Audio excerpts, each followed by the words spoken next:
வந்தது, இந்த கடன் எப்படி அடைக்கப்பட்டது, இந்த வியாதி எப்படி மாறிற்று, எனக்கு யாருதாங்க சகாயம் பண்ணினார் என்று சொல்லி ஆச்சரியப்படுகிற அளவுக்கு ஒரு அற்புதத்தை கர்த்தர் உங்களுக்கு செய்ய போகிறார். இயேசு உங்கள் சகாயராக இருப்பாராக.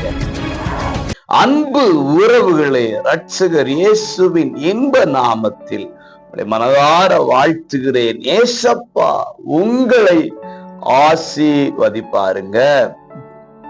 எரேமியா 15:11 உனக்கு சகாயம் செய்வேன் என்று மெய்யாகவே சொல்லுகிறேன் என்கிறார். இன்றைக்கு சகாயமற்ற ஒரு சூழலில் நீங்கள் சத்தத்தை கேட்டுக்கொண்டிருக்கலாம். ஒருவேளை நல்ல சம்பளம் வாங்கின, இன்னைக்கு சம்பளம் குறைஞ்சு போச்சு. நல்ல வேலையில் இருந்தேன், இன்னைக்கு வேலை இல்லாம போச்சு. வயது அதிகமா போயிடுச்சு.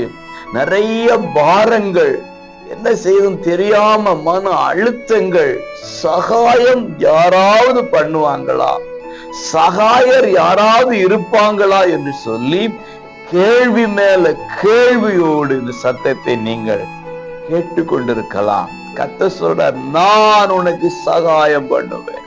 அவர் இப்படி சொல்றார், மெய்யாகவே இயேசுவால் நீங்கள் சகாயம் பெற போவீர்கள்.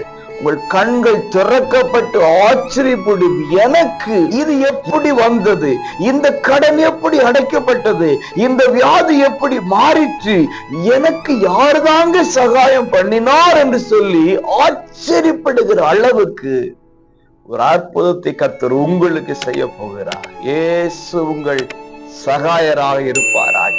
God bless you.